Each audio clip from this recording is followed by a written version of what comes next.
உங்க சபையில் இருக்கிறவங்க உங்க பிள்ளைகள். தயவு செய்து பாரபட்சமா பார்க்காது, எல்லாரும் என் பிள்ளைகள்.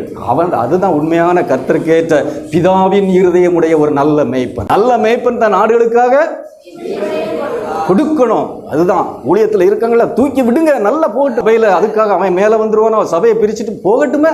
ஒரு தேன் கூட்டில் பாருங்க, தேனி எத்தனை கூடு வைக்குது தெரியுமா? பிரிச்சுட்டு போ, நீ அடிச்சு விரட்டுது, போ கிளம்பு, ஒரு 10 பேரை கூட்டிட்டு கிளம்பு, அங்கே போய் ஆரம்பி போ. யாருங்க சொல்ல முடியும்? ஆம்பட்ட கஷ்டம் என்னுடைய ஆத்துமா, உங்க ஆத்துமா இல்ல, அது கர்த்தருடைய ஆத்துமா. அல்லேலூயா. அது ஜீவனுள்ள கற்களை போல உங்களுக்கு பரலோகத்தில் வீட்டில் உங்களுக்கு அஸ்திபாரமா மூலக்கல்லா தேவனுடைய மாளிகையாய் அதை எழும்ப வேண்டும் என்றால் அதை நீங்கள் உருவாக்கி அதை பறக்க விட்டு அழகு பார்க்க வேண்டும். அதைத்தான் கர்த்தர் எதிர்பார்க்கிறார். அல்லேலூயா, அல்லேலூயா. அதுதான் ஒரு உண்மையான ஊழியனுக்கு அடையாளம். அன்னைக்கு பாருங்க, பிலேயாமுக்கு கழுத சொன்ன மாதிரி ஒரு குருடனும் ஒரு கவர்மெண்ட் சர்வன்ட் நமக்கு சொல்லி கொடுத்துருக்கான். நாம் அதை செய்கிறோம்.